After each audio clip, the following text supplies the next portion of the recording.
नमस्कार. आरोग्य विभागामध्ये भरले जाणारे विविध पद, त्या पदांचा तांत्रिक अभ्यासक्रम आणि तांत्रिक अभ्यासक्रमासोबतच इतरही सर्व अभ्यासक्रम, आरोग्य विभागातील सर्व पदे, जसे की इथे स्क्रीनवर आपण बघत आहोत, आरोग्यसेवक हे पद, आरोग्यसेवक आणि त्याच्या सारखेच इतर आरोग्यसेवेतील पद भरती प्रक्रिया करण्यासाठी जी परीक्षा घेतली जाते, स्पर्धात्मक परीक्षा जी घेतली जाते, त्या स्पर्धात्मक परीक्षेमध्ये जे बहुपर्यायी प्रश्नपत्रिका वापरली जाते, त्या बहुपर्यायी प्रश्नपत्रिकांचा सर्व अभ्यासक्रम व्यवस्थित प्रकारे पूर्ण करेल, कव्हर करेल अशा पद्धतीनं आपण टेस्ट सिरीज सुरू करत आहोत. आणि मग आरोग्य विभागातील भरती प्रक्रियेसाठी होणाऱ्या परीक्षेसाठी ही जी टेस्ट सिरीज आपण सुरू करतो आहोत, ही टेस्ट सिरीज 5 फेब्रुवारी 2021 पासून आपण सुरू करत आहोत. या 5 फेब्रुवारी 2021 पासून सुरू होणाऱ्या टेस्ट सिरीजमध्ये आपण एकूण 20 टेस्ट घेणार आहोत. 20 टेस्ट घेतल्या जाणार आहेत. यामध्ये रोज एक टेस्ट, या प्रमाणे डेली एक टेस्ट असे तुम्हाला तिथे सोडण्यासाठी दिली जाणार आहे. आणि या टेस्ट सिरीजमध्ये सखोल विश्लेषण असलेले सर्व विषयांचे व्हिडिओज त्याच दिवशी, म्हणजे ज्या दिवशी टेस्ट आहे त्याच दिवशी आपल्या ॲपवर अपलोड केले जाणार आहेत. या टेस्ट सिरीजसाठी रजिस्ट्रेशन करण्यास इच्छुक असलेल्यांनी 9767984957 9767984957 या मोबाईल क्रमांकावर संपर्क करायचा आहे आणि रजिस्ट्रेशन करायचं आहे या टेस्ट सिरीजसाठी. या टेस्ट सिरीजसाठी आरोग्य विभागाद्वारे आत्तापर्यंत घेतल्या गेलेल्या सर्व परीक्षातील प्रश्नांचा अभ्यास विस्तृतपणे केलेला आहे. त्या प्रश्नांचा अंतर्भावसुद्धा केलेला आहे आणि ह्या सर्व प्रश्नांचा त्यांच्या 4ही पर्यायांसकट आपण विश्लेषण या टेस्ट सिरीजमध्ये बघणार आहोत, अभ्यासणार आहोत. जसं आपल्याला इथे स्क्रीनवर प्रश्न बघायला मिळत आहे. आता पहिलाच प्रश्न आहे, डॉक्टर जोनास साल्क यांनी कशाची पहिली लस विकसित केली? प्रश्नामध्ये आपण बघतो आहोत, पहिली लस विकसित केलेली आहे. ती पहिली लस कशाची विकसित केलेली आहे आणि कुणी? तर नाव सांगितलेलं आहे डॉक्टर जोनास साल्क यांनी. तर डॉक्टर, पेशाने डॉक्टर, त्यानंतर सायंटिस्ट म्हणता येईल अशा प्रकारे संशोधन करणारे वैद्यकीय क्षेत्रातले संशोधक यांनी एका आजारासाठी लस विकसित केली. त्या आजारासाठीची ती पहिलीच लस होती.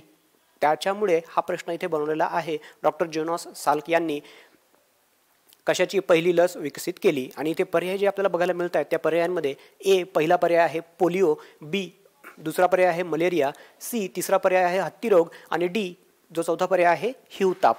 हे सर्व जे पर्यायी नावं आहेत, हे सर्व पर्यायी नावं आजारांची आहेत. आणि मग आजारांना एकतर औषधोपचार असतात, काही प्रतिबंधात्मक औषधोपचारांच्या व्यतिरिक्त दुसरा पर्याय जो असतो तो प्रतिबंधात्मक उपाययोजनांचा असतो. आणि प्रतिबंधात्मक उपाययोजनांमध्ये आजार होऊ नयेच हे काळजी घ्यावी लागते. आणि त्या काळजीमधील एक भाग जो आहे तो भाग म्हणजेच आहे लस उपलब्ध करणे आणि ती लस सर्वांना देणे, म्हणजेच लसीकरण करणे. आणि मग इथे प्रश्न जो विचारलेला आहे तो आहे की जोनास साल्क यांनी पहिली लस कशासाठी विकसित केलेली आहे? आणि डॉक्टर जोनास साल्क यांनी जी लस विकसित केलेली आहे ती आहे पोलिओ या आजारासाठी. म्हणजेच पोलिओ हा आजार होऊ नये याच्यासाठी लस विकसित केलेली आहे.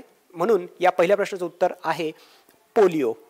पोलिओ हा एक विषाणूजन्य आजार आहे.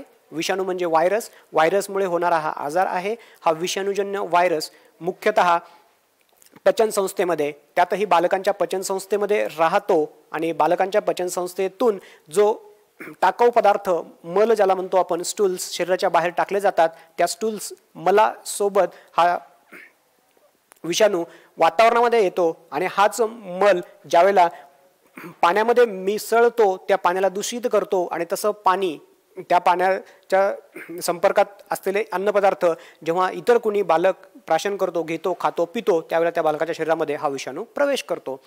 बालकाच्या शरीरामध्ये विषाणूने, व्हायरसने प्रवेश केल्यानंतर हा व्हायरस त्या बालकाच्या मज्जासंस्थेतील मेरुरज्जू, स्पायनल कॉर्ड नावाने जो भाग आहे पाठीच्या मणक्याच्या मध्ये सुरक्षित ठेवलेला, तो मेरुरज्जू, स्पायनल कॉर्डला हा विषाणू इजा पोहोचवतो आणि मग त्या स्पायनल कॉर्डला मेरुरज्जूला इजा झाल्यामुळे त्या मेरुरज्जूचं जे काम आहे दोन्ही हात आणि दोन्ही पाय यांचं सर्व समन्वय साधणं, कंट्रोल करणं, कोऑर्डिनेशन करणं ह्या कामामध्ये बिघाड होतो आणि त्या बिघाडामुळे असं बघायला मिळतं आपल्याला की ह्या विषाणूचा प्रादुर्भाव झालेल्या बालकाचे मुख्यतः एक पाय किंवा दोन्ही पाय जे आहेत त्याचे स्नायू व्यवस्थित विकसित होत नाहीत किंवा विकसित झालेले असले तरी त्यांना क्षमता, शक्ती त्यांची क्षीण झालेली आपल्याला बघायला मिळते. लुळेपणा आलेला आपल्याला तिथे बघायला मिळतो आहे. त्यांची जी कंट्रोल पॉवर आहे, समन्वयाची क्षमता आहे, ती सुद्धा तिथे क्षतिग्रस्त झालेली असते आणि तशा पद्धतीनं एक लुळेपणाची अवस्था त्या बालकाच्या एका किंवा दोन्ही पायांना आलेली आपल्याला बघायला मिळते. आणि क्वचित काही कंडिशन्समध्ये काही बालकांमध्ये हातांना प्रादुर्भाव झाला सुद्धा आपल्याला बघायला मिळू शकतो. परंतु मुख्यतः याचा परिणाम पायांवर होतो आहे आणि मग त्याच्यामुळे जी लुळेपणाची अवस्था येत असते त्याला आपण पॅरालिसिस असं म्हणतो आणि एक अधूपणा, एक त्याच्या शरीरामधील एक बिघाडासारखी अवस्था आपल्याला तिथे बघायला मिळते. पोलिओ. आणि मग हा जो पोलिओ आहे तो पोलिओमायलायटिस असं पण सुद्धा याला म्हटलं जातं. तो होऊ नये म्हणून इथे लस विकसित केली गेली डॉक्टर जोनास साल्क यांच्याद्वारे पोलिओसाठी. यानंतर दुसरा प्रश्न आहे, जीवनसत्व क चे प्रमाण सर्वात जास्त कशात असते? जीवनसत्व क विटॅमिन सी. जीवनसत्व क विटॅमिन सी. मुद्दाम थोडंसं जोर देऊन सांगतो आहे, कारण का तर याला जीवनसत्व के, विटॅमिन के सोबत सरळ मिसळ करायची नाहीये, गोंधळ उडवायचा नाहीये, कन्फ्यूज करून घ्यायचं नाहीये स्वतःला. हा जो प्रश्न आहे, हा प्रश्न ज्यावेळेला आपण परीक्षेच्या वातावरणामध्ये थोड्याशा तणावाच्या स्थितीमध्ये जेव्हा वाचतो बघतो तर घाई गडबडीमध्ये काही वेळेला उत्तर चुकण्याची शक्यता असते. कारण या प्रश्नातील पर्यायांना जेव्हा आपण बघू त्यावेळेला आपल्याला लक्षात येईल की भरपूरसा साम्य आहे, यांच्यामध्ये सारखेपणा आहे. दुसरा प्रश्न जो आहे तो दुसरा प्रश्न आहे, जीवनसत्व क चे प्रमाण सर्वात जास्त कशात असते? आणि पहिला पर्याय आहे ए लिंबू, दुसरा पर्याय आहे बी मोसंबी, तिसरा आहे सी आवळा आणि चौथा आहे डी संत्रा. या सर्व फळांचा विचार करताना येथे जीवनसत्व क चं प्रमाण सर्वाधिक असणारा जो फळ आहे तो आहे आवळा आणि म्हणून या प्रश्नाचं उत्तर आहे, दुसऱ्या प्रश्नाचं उत्तर जो प्रश्न आहे जीवनसत्व क चे प्रमाण सर्वात जास्त कशात असते तर त्याचं उत्तर आहे आवळा. जीवनसत्व क विटॅमिन सी शास्त्रीय नाव आहे याचं ॲस्कॉर्बिक ॲसिड. मराठीमध्ये यालाच आपण म्हणणार आहोत ॲस्कॉर्बिक आम्ल. रासायनिक दृष्टिकोनातून हा कोण आहे तर ॲसिड आहे, आम्ल आहे. हा विटॅमिन सी ॲस्कॉर्बिक ॲसिड एक महत्त्वाचा पोषद्रव्य आहे मानवासाठी, तुमच्या माझ्या शरीरासाठी. हा आपल्या शरीरामध्ये कशासाठी आवश्यक आहे तर हा आपल्या शरीरातील जे आपल्या दाढा आहेत त्या दाढांच्या सुदृढतेसाठी, म्हणजेच पर्यायाने दातांच्या सुदृढतेसाठी हा जीवनसत्व क काम करतो. विटॅमिन सी महत्त्वाचा आहे. त्या सोबतीनंच आपल्या शरीरातील पचन संस्थेद्वारे जो काही लोह आपल्या शरीरामध्ये तिथे वापरण्यासाठी पचन संस्थेमध्ये आलेला असतो तो पचन संस्थेतून अभिशोषण ॲब्झॉर्ब करून त्याचं शरीरामध्ये काम करण्यासाठी तो लोह पाठवणं याच्यात मदत करण्यासाठी हा जीवनसत्व क विटॅमिन सी काम करत असतो, म्हणजेच लोहाच्या अभिशोषणासाठी. आणि याच्या सोबतीनंच ऊतींचं संरक्षण, आपल्या शरीरातील जे टिश्यूज आहेत त्या टिश्यूजला प्रोटेक्ट करण्यासाठी सुद्धा हा जीवनसत्व क विटॅमिन सी आपल्यासाठी महत्त्वाचा आहे. आणि म्हणून मग जे काही फळं आपण विटॅमिन सी साठी विटॅमिन सी आपल्याला मिळावं म्हणून घेणार आहोत, खाणार आहोत, त्यांच्यापैकी आवळा हा एक महत्त्वाचा स्रोत आहे जीवनसत्व क चा. हा जीवनसत्व क जर आपल्या शरीरामध्ये पुरेसा नसेल, म्हणजेच जीवनसत्व क चा अभाव असेल, डिफिशियन्सी म्हणतो आपण याला इंग्रजीमध्ये, डिफिशियन्सी ऑफ विटॅमिन सी, जीवनसत्व क चा अभाव. जीवनसत्व क च्या अभावामुळे होणारा रोग यासाठी सुद्धा अनेक वेळा प्रश्न परीक्षांमध्ये विचारला गेलेला आहे. विविध प्रकारच्या परीक्षांमध्ये हा प्रश्न आलेला आहे की जीवनसत्व क चा जर अभाव झाला तर कोणता रोग होतो? जीवनसत्व क च्या अभावामुळे होणारा जो रोग आहे त्या रोगामध्ये आपल्या शरीरातील ज्या हिरड्या आहेत त्या हिरड्यांना सूज येणे हे एक लक्षण बघायला मिळतं आणि हिरड्यांमधून रक्त वाहणं, रक्तस्राव होणं हे सुद्धा एक दुसरं लक्षण आपल्याला बघायला मिळत आहे. आणि मग हे लक्षण असणारा जो आजार आहे जीवनसत्व क च्या अभावामुळे होतोय. अभाव म्हणजे डिफिशियन्सी, कमतरता, जितका पाहिजे तितका तो नाहीये. आणि मग जीवनसत्व क च्या अभावामुळे होणारा रोग खालीलपैकी कोणता आहे असा जेव्हा प्रश्न येतो त्यावेळेला त्याचं उत्तर लक्षात ठेवायचं आहे की तो आजार म्हणजे स्कर्वी होय. हा सुद्धा एक महत्त्वाचा प्रश्न आहे, अनेक वेळा विचारला गेलेला आहे. त्यानंतर पुढील प्रश्न आपल्याला बघायला मिळतो आहे प्रश्न क्रमांक 3. लोह आयन च्या अभावापायी कोणता विकार जडतो? आपण जे पोषद्रव्य घेत असतो त्या पोषद्रव्यांचं आपल्या शरीराला पाहिजे तेवढंच प्रमाण गरजेचं असतं. काही वेळेला अधिक्य एक्सेस झाला तरी काही त्रासदायक अवस्था तिथे निर्माण होतात आपल्या शरीरासाठी, आणि जास्त वेळेला अभाव राहतो, डिफिशियन्सी राहते पोषद्रव्यांची, आणि मग पोषद्रव्यांची डिफिशियन्सी राहिली, कमतरता राहिली, अभाव झाला तर आपल्या शरीरामध्ये काही विशिष्ट अवस्था बनतात ज्याला विकार किंवा आजार असं म्हटलं जातं. इथे महत्त्वाचा आणखीन एक पोषद्रव्य आपल्याला बघायला मिळतोय तो होय लोह. लोह म्हणजेच आयर्न, याला आपण इंग्रजीमध्ये म्हणतो Fe अशी याची संज्ञा आहे. हा लोह सुद्धा आपल्या शरीरामध्ये आवश्यक आहे. आत्ताच सांगितल्याप्रमाणे जीवनसत्व क लोहाच्या अभिशोषणासाठी आवश्यक आहे. अभिशोषण करण्यासाठी लोह आपल्या शरीरामध्ये येणं आवश्यक आहे.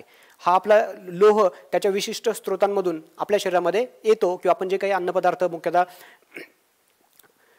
हिरव्या पालेभाज्या जे काही खातो त्याच्यातून हा आपल्याला बघायला मिळतो. लोह हा जो आहे आपल्या शरीरामध्ये येतो आहे, आणि हा लोह पाहिजे तेवढा आपल्या शरीरामध्ये जर येत नसेल तर आपल्या शरीरामध्ये त्याचा अभाव आपल्याला बघायला मिळतो, त्याचा अभाव होतो. आणि मग ह्या लोहाच्या अभावापायी कोणता विकार जडतो असं म्हटलं जातं. हा असा प्रश्न विचारला गेलेला आहे इथे. आणि इथे या प्रश्नामध्ये आपल्याला जे उत्तर बघायला मिळत आहेत त्यामध्ये पहिला ऑप्शन त्यांनी दिलेला आहे गलगंड. गलगंडला इंग्रजीमध्ये गॉयटर असं म्हटलं जातं. त्यानंतर दुसरा ऑप्शन आहे बी ॲनेमिया. तिसरा ऑप्शन आपल्याला इथे बघायला मिळत आहे रातांधळेपणा, नाईट ब्लाइंडनेस असं आपण याला इंग्रजीमध्ये म्हणत असतो. आणि त्यानंतर चौथा ऑप्शन आहे मुडदूस, रिकेट्स असं त्याला इंग्रजीमध्ये म्हटलं जातं. हे 4 ऑप्शन्स त्यांनी दिलेले आहेत. हे 4ही ऑप्शन जे आहेत ना ते विकाराचे आजाराचेच नावं आहेत. आणि प्रत्येक नाव जे आहे, प्रत्येक जो आजार इथे ऑप्शनमध्ये त्यांनी दिलेला आहे तो कोणत्या ना कोणत्या घटकाच्या अभावामुळेच नक्की होत आहे. इथे आपल्यासाठी महत्त्वाचा प्रश्न आहे की कशाच्या अभावाने झालेला आहे, तर त्यांनी विचारलेलं आहे लोहाच्या अभावामुळे. आणि लोह आयनच्या अभावामुळे, डिफिशियन्सी ऑफ आयनमुळे काय होतं तर एक विकार जडतो आहे. आणि तो विकार म्हणजे कोणता आहे तर ॲनेमिया. आणि ॲनेमिया म्हणजे काय तर आपल्या शरीरामध्ये एक रक्तरंजक द्रव्य आहे, हिमोग्लोबिन असं त्याला म्हटलं जातं.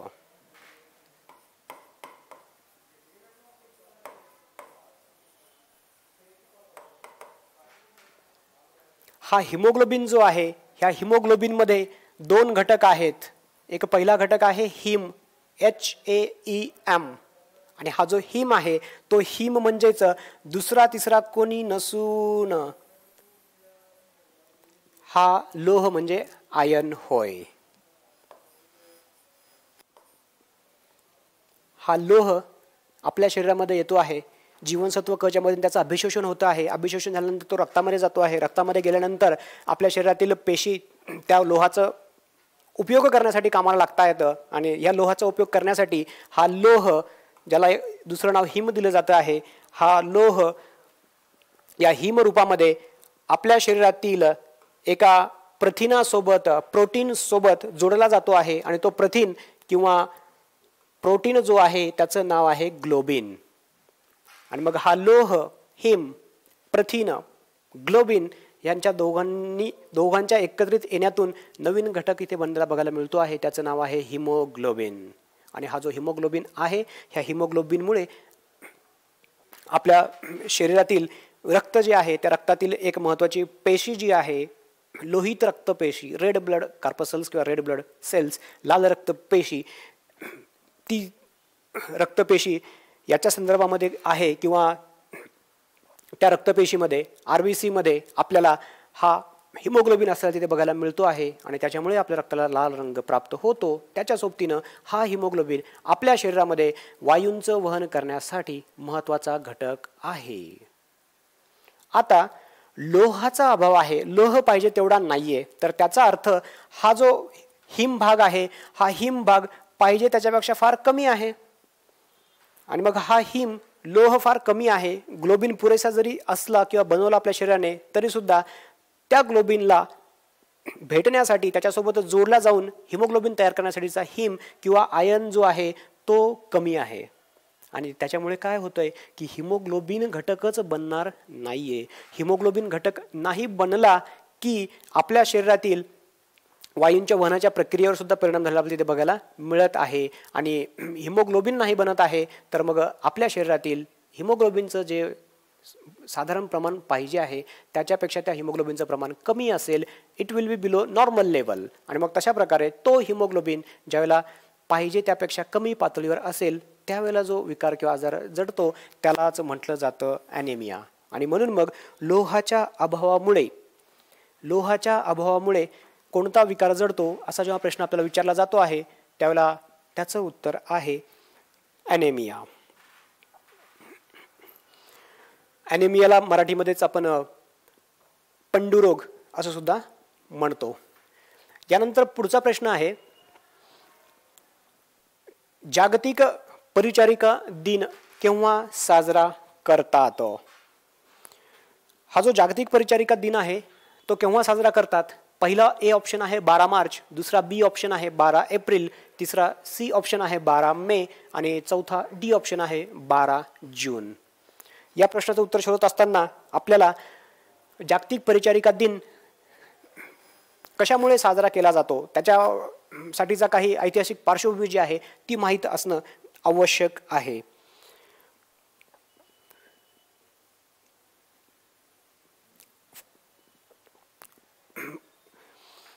एक फ्लोरेन्स नाइटिंगेल नावाने नर्ससाठी ते शब्द आलेला आहे परिचारिका होऊन गेल्या.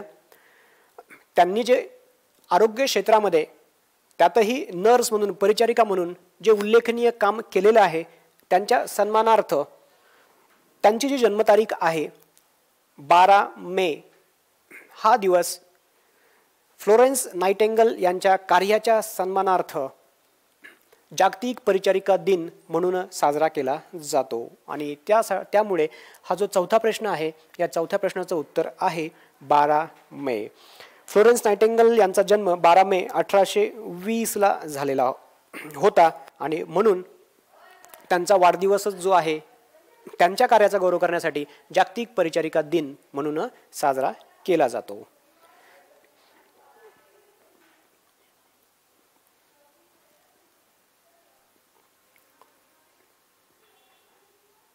पाचव्या क्रमांकाचा जो प्रश्न आहे परीक्षेमध्ये विचारलेला आहे, परंतु हा प्रश्न जो आहे तो संदिग्ध स्वरूपाचा आहे त्यामुळे आपण त्याची आत्ता इथे चर्चा नाही करत आहोत. त्यासाठी आपण परत वेगळं एक सेशन घेऊन किंवा वेगळा एक तास घेऊन आपण या घटकाच्या रिलेटेड किंवा संदिग्ध प्रश्नासंदर्भात आपण बोलूयात किंवा त्या संदर्भात काहीतरी करूयात.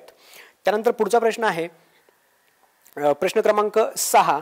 तो 6वा प्रश्न जो आहे तो आहे की डेंग्यू हा आजार कोणत्या डासापासून पसरतो?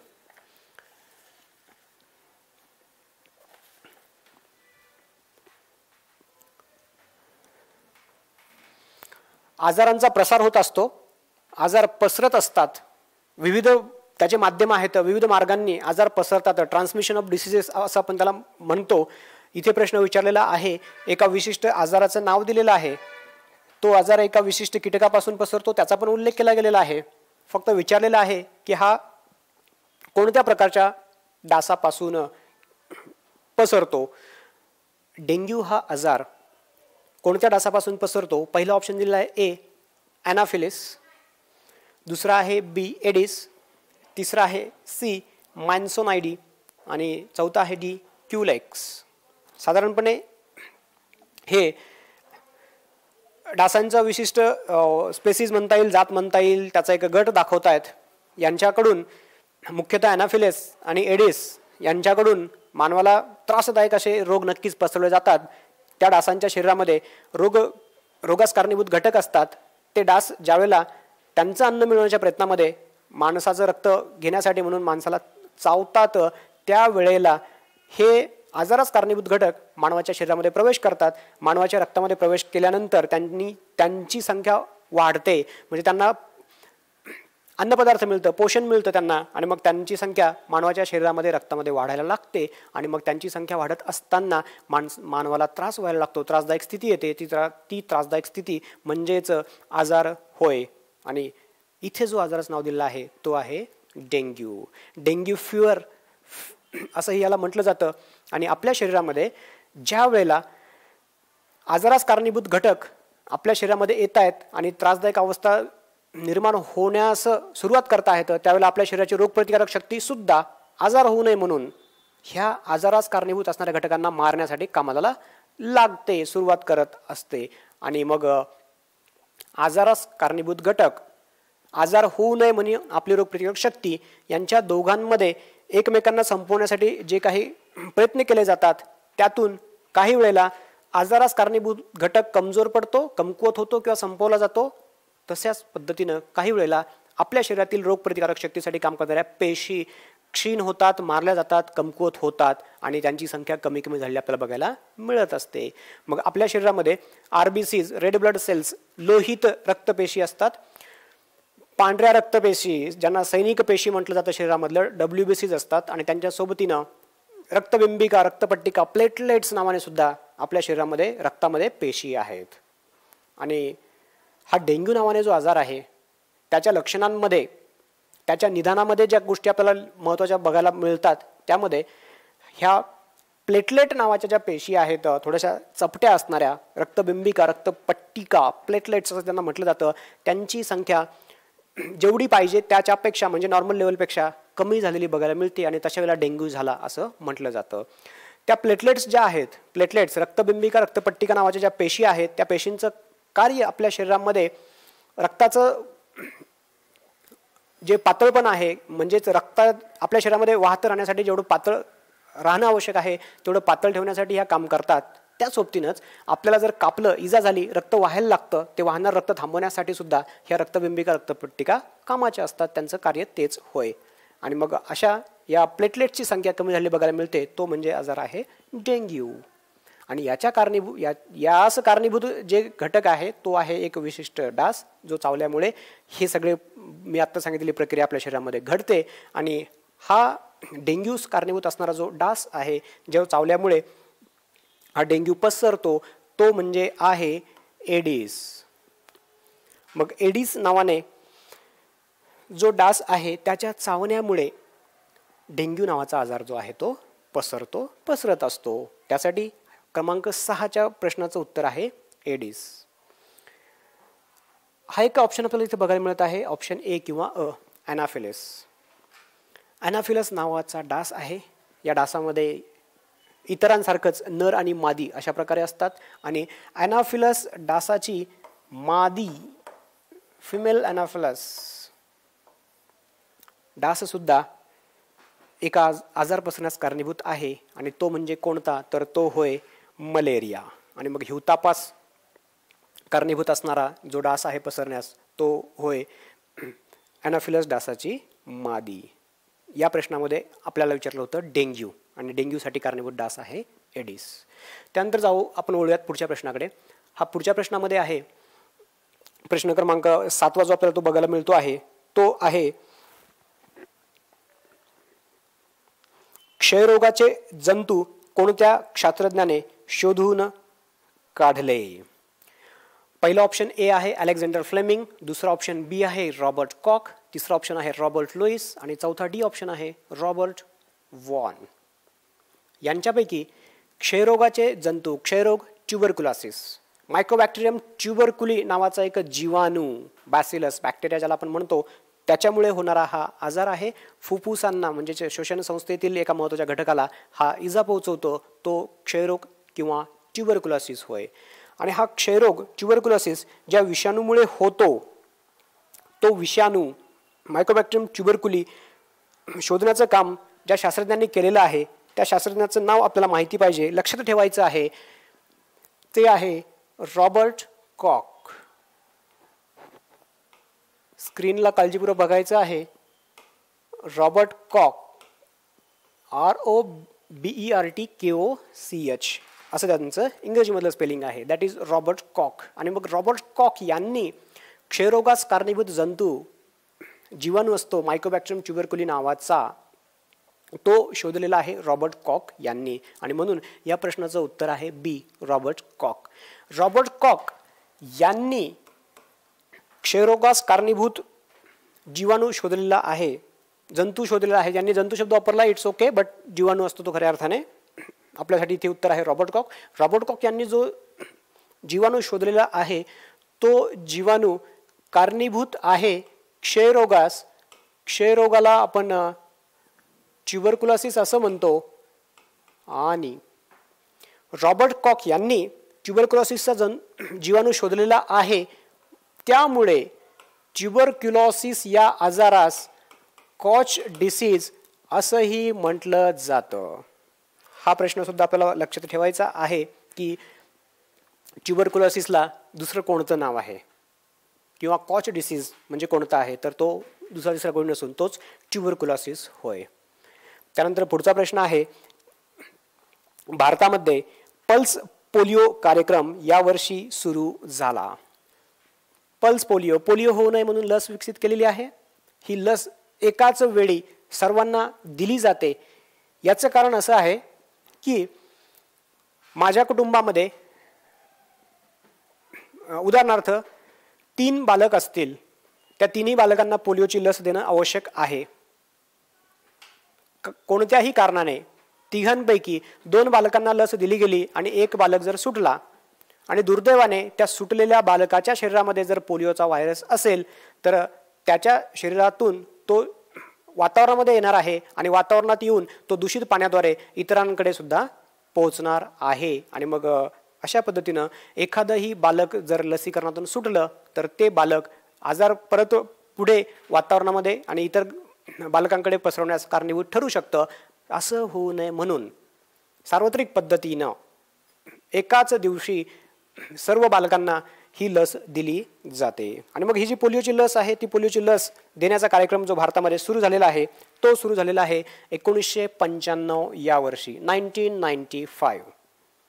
अशा प्रकारचे जे काही प्रश्न असतात, या प्रश्नांना आपण फॅक्ट बेस्ड म्हणजे टिपिकली वस्तुनिष्ठ किंवा या आकड्यांवर आधारलेले असतात, की हे आपल्याला व्यवस्थित काळजीपूर्वक वारंवार वाचून वारंवार अशा प्रकारचे प्रश्न सोडून लक्षात ठेवायचे असतात. आणि त्यासाठी आज या प्रश्नाचं उत्तर आहे भारतात पल्स पोलिओ कार्यक्रम 1995 या वर्षी सुरू झालेला आहे. हे आपल्याला लक्षात ठेवणं नितांत आवश्यक आहे.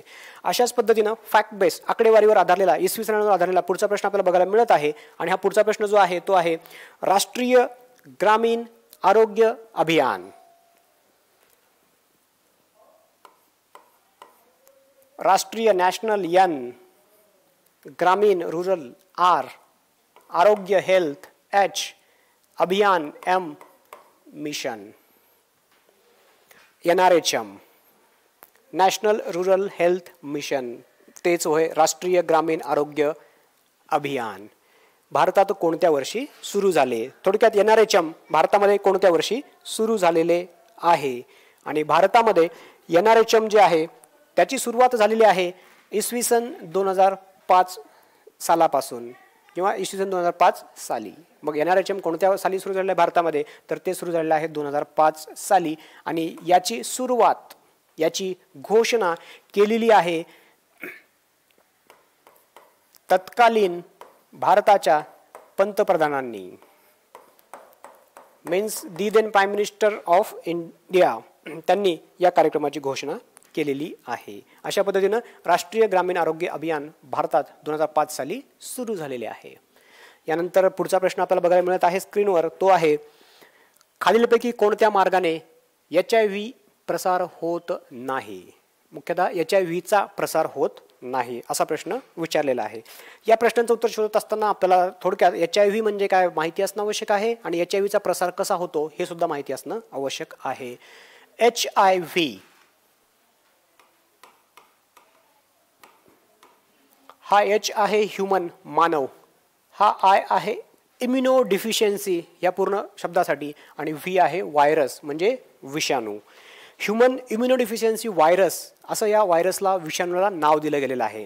हे व्हायरस विषाणू जेव्हा मानवाला कळतात, मानव त्याच्यावरती संशोधन करतो आणि त्यांची ओळख पटवणं, त्यांचा पूर्ण अभ्यास एका विशिष्ट नावाखाली संग्रहित करणं आणि संशोधन करून औषधं शोधणं आणि इतर लस शोधणं ह्या सर्व कामासाठी त्यांना एक विशिष्ट नाव देण्याची आवश्यकता असते, जेणेकरून त्यांना ओळखणं आणि त्यांचा संदर्भातली माहिती साठवून ठेवणं आपल्याला सोपं होतं. तशा पद्धतीनं अशा प्रकारचा एक नवीन विषाणू मानवी शरीरामध्ये आलेला आहे, मानवी शरीराला रोगास कारणीभूत ठरतो आहे असं शास्त्रज्ञांच्या वैद्यकांच्या लक्षात आल्यानंतर त्यांनी याला नाव दिलेलं आहे HIV human immuno deficiency virus. हे नाव का दिलेलं आहे तर तो आहे विषाणू. हा विषाणू मानवाच्या शरीरामध्ये प्रवेश करतोय. मानवाच्या शरीरामध्ये प्रवेश केल्यानंतर मानवाची रोगप्रतिकारक शक्ती जी आहे त्या रोगप्रतिकारक शक्तीवरच हा हल्ला करतो आणि मानवाची रोगप्रतिकारक शक्तीला कमकुवत करतो. आणि ह्या कमकुवत करण्याला म्हटलेलं आहे की मानवाला या व्हायरसचा प्रादुर्भाव झाल्यानंतर मानवाच्या रोगप्रतिकारक शक्तीमध्ये अभाव निर्माण होतो आणि मग अभाव म्हणजे डिफिशियन्सी, रोगप्रतिकारक शक्ती म्हणजे इम्युनिटी, त्याचा अभाव निर्माण झाला आहे म्हणून याला इम्युनो डिफिशियन्सी असं म्हटलेलं आहे. म्हणून तो आहे HIV human immuno deficiency virus. हा HIV human immuno deficiency virus मानवी शरीरामध्ये आल्यानंतर मानवाच्या रोगप्रतिकार शक्तीला क्षीण करतो आहे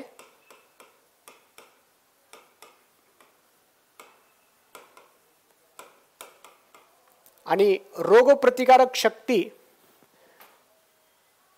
जेव्हा क्षीण होणार आहे, कमकुवत होणार आहे कोणत्याही मानवाच्या शरीराची, त्यावेळेला नक्कीच त्या मानवास आजार होतात. आणि येथे महत्त्वाची ही गोष्ट आपल्याला लक्षात घ्यायची आहे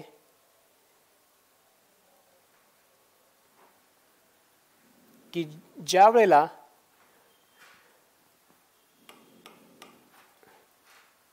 रोगप्रतिकारक शक्ती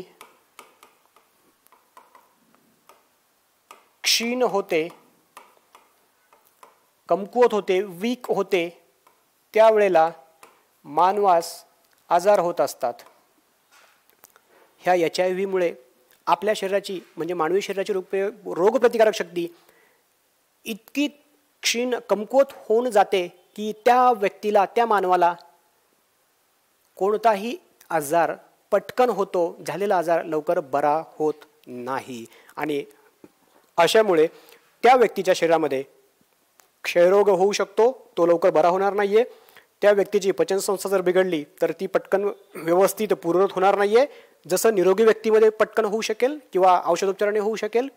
या व्यक्तीमध्ये म्हणजे HIVचं इन्फेक्शन असलेल्या व्यक्तीमध्ये त्वचेचा रोग असेल किंवा इतर कुठलाही रोग असेल तो चटकन होणार आहे निरोगी व्यक्तीच्या तुलनेमध्ये. आणि निरोगी व्यक्तीच्या तुलनेमध्ये हा झालेला आजार HIVच्या इन्फेक्टेड व्यक्तीमधला लवकर ठीक सुद्धा होत नाही, बरा होत नाहीये. आणि अशामुळे या व्यक्तीच्या शरीरामध्ये एकाच वेळेला एकापेक्षा जास्त आजार आपल्याला आढळतात असतात. आणि त्यामुळे HIV विषाणूमुळे होणारा जो आजार आहे त्या HIV विषाणूमुळे होणाऱ्या आजाराला नाव दिलेलं आहे एड्स. हा एक वेगळा प्रश्न बनतोय आपला आता की HIVमुळे खालीलपैकी कोणता आजार होतो. HIV विषाणूचं नाव आहे, तो आजार नाहीये, तो विषाणू आहे. त्या विषाणूमुळे मानवाला जो आजार होतोय तो आजार म्हणजेच आहे एड्स. आणि एड्स हा आजार म्हणजे काय आहे तर HIV बाधित व्यक्तीच्या शरीरामध्ये एकाच वेळेला अनेक लक्षणं आपल्याला बघायला मिळतात आणि म्हणून हा एड्सचं पूर्ण रूप आहे. हा इथे तिसरा प्रश्न बनतोय आपला आता. एड्सचे पूर्ण रूप सांगा असा सुद्धा प्रश्न आपल्याला विचारला गेलेला आहे. त्यातील हा ए जो आहे दॅट इज फॉर ॲक्वायर्ड. ए जो आहे त्याचं पूर्ण रूप आहे ॲक्वायर्ड म्हणजे मिळविलेला. हा आय जो आहे it is for immuno deficiency, deficiency कमतरता, इम्युनिटी रोगप्रतिकारक शक्ती कमकुवत झालेली आहे. मग ॲक्वायर्ड इम्युनो हा डी आहे डिफिशियन्सीसाठी आणि एस जो आहे तो आहे सिंड्रोमसाठी.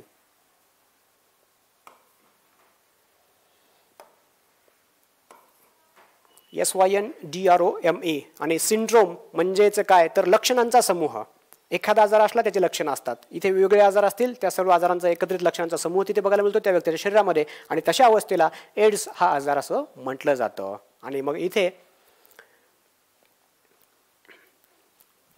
HIV म्हणजे काय आहे, HIVचं पूर्णरूप काय आहे, तो HIV आपल्या मानवी शरीरामध्ये आल्यानंतर काय करतो आणि त्याच्यामुळे होणारा जो आजार आहे त्या आजाराचं नाव काय आहे आणि त्या नावातील जे AIDS असे शब्द आहेत त्यांचं पूर्णरूप काय आहे, असे साधारणपणे 3 ते 4 प्रश्न या एका घटकामध्ये आपल्या इथे कव्हर होत आहेत. मुख्य प्रश्न आपला खालीलपैकी कोणत्या मार्गाने HIVचा प्रसार होत नाही. मग आपल्याला लक्षात हे घेणं आवश्यक आहे आता की हा HIV जो आहे त्याचा प्रसार नेमका कोणत्या मार्गाने होतो. आणि मग याचा प्रसार शोधण्यासाठी आपण बघणार आहोत हा HIV जो विषाणू आहे तो वास्तव्यास कुठे असतो मानवी शरीरामध्ये. तर हा HIVचा विषाणू मानवी शरीरामध्ये वेगवेगळे स्त्राव जे असतात, सिक्रिशन्स, द्रवपदार्थ जे असतात, लिक्विड्स मानवी शरीरामधले त्या लिक्विड्समध्ये हा वास्तव्य करतो. आणि त्या लिक्विड्सपैकी एक मुख्य द्रवपदार्थ आहे तो म्हणजे होय रक्त. हा HIV बाधित व्यक्तीच्या शरीरामध्ये रक्तामध्ये असतो. त्या सोबतीनच शरीराचे इतर स्त्राव जे असतात, इतर स्त्रावांमध्ये एक स्त्राव आहे लसिका ग्रंथींचा, याच्यामध्ये असतो. त्याच्यानंतर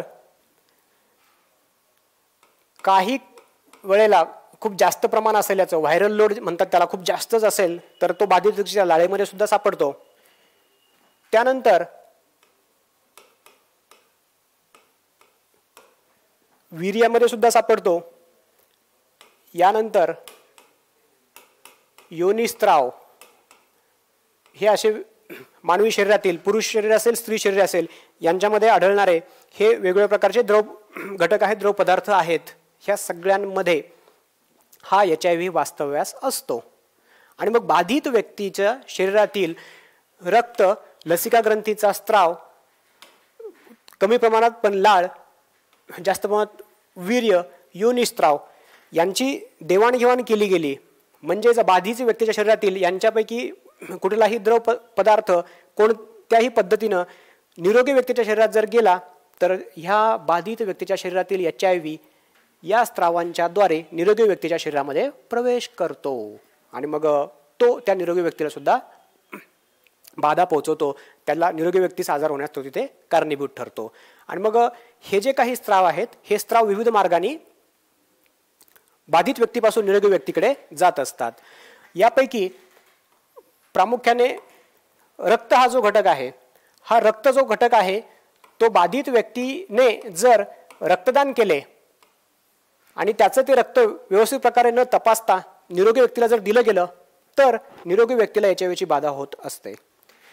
याच पद्धतीनं बाधित व्यक्तीच्या शरीरामध्ये टोचलेली एखादी सुई, इंजेक्शन ज्याला मुख्यतः म्हणतो आपण, अशी सुई बाधित व्यक्तीच्या शरीराला इंजेक्शन देण्यासाठी वापरली आणि तीच सुई निरोगी व्यक्तीच्या शरीराला टोचण्यासाठी किंवा इंजेक्शन देण्यासाठी जर वापरली तर नक्कीच तेथे जे रक्त लागलेलं असणार आहे त्या सुईला, त्या सुईद्वारे बाधित व्यक्तीच्या शरीरातून HIV निरोगी व्यक्तीच्या शरीरामध्ये जात असतो.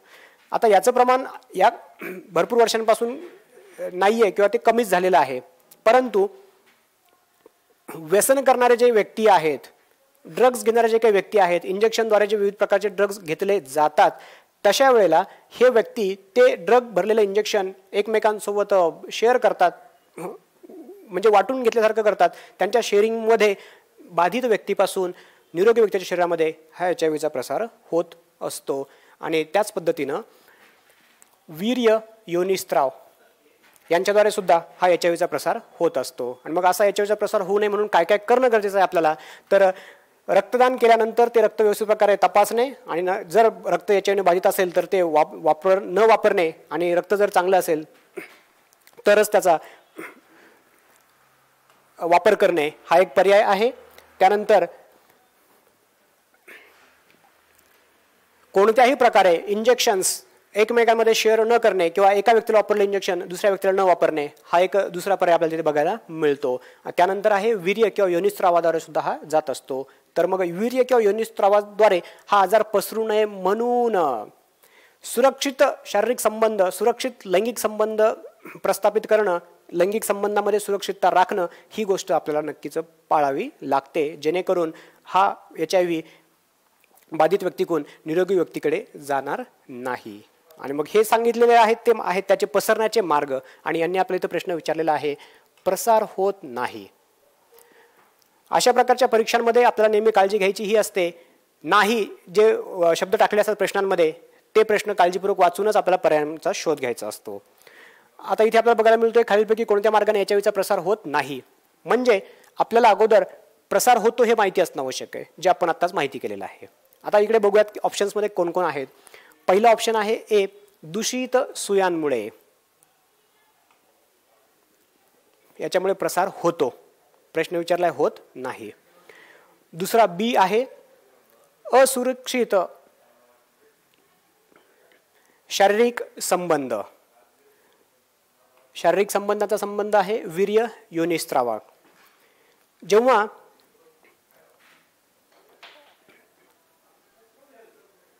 असुरक्षित शारीरिक संबंध केले जातील त्यावेळेला वीर्य योनिस्त्रावची देवाणघेवाण होणार आहे आणि मग बाधित व्यक्तीकडून निरोगी व्यक्तीकडे HIV पाठवला जाणार आहे. म्हणजेच असुरक्षित शारीरिक संबंधाद्वारे HIVचा प्रसार होतो, आपल्याला शोधायचे होत नाही.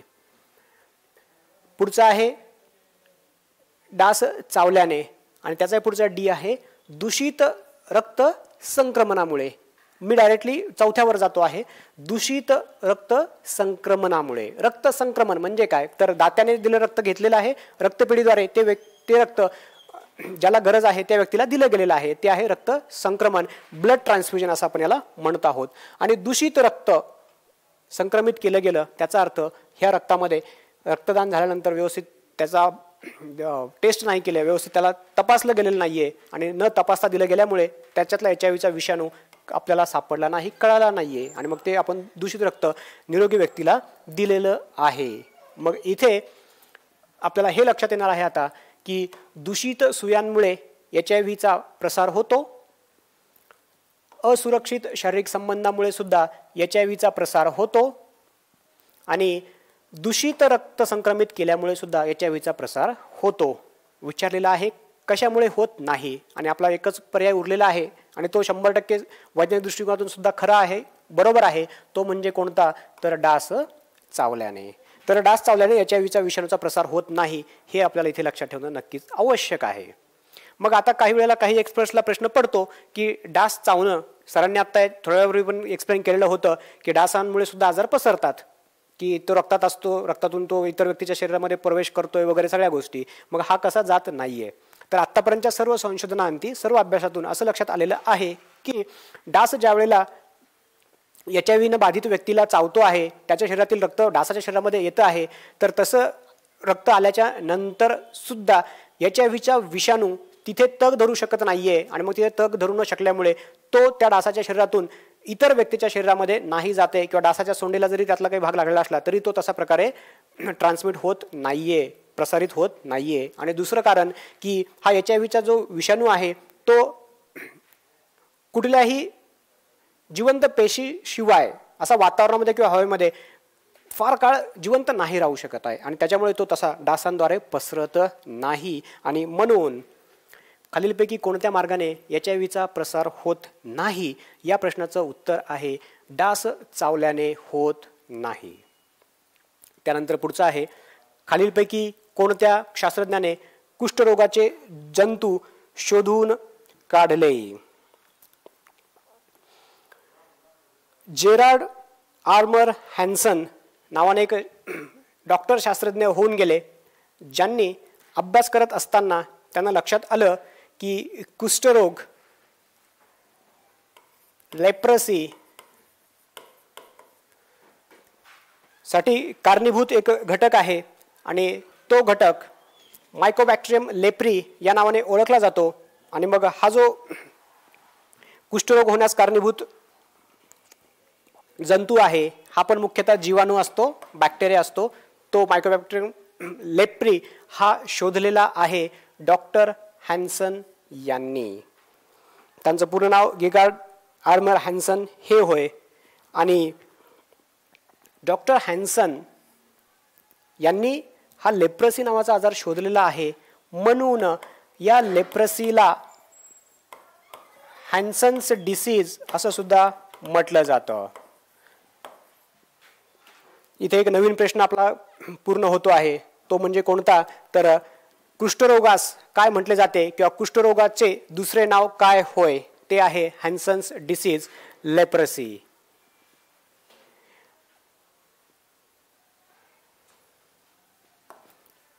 ठीक आहे, तर आपण अशा पद्धतीनं आपल्या या टेस्ट सिरीजमध्ये प्रश्नाची मांडणी, पर्यायांची मांडणी आणि याच पद्धतीनं या सर्व प्रश्नांच्या उत्तरांचं विश्लेषण अशा पद्धतीनं आपण करणार आहोत. धन्यवाद.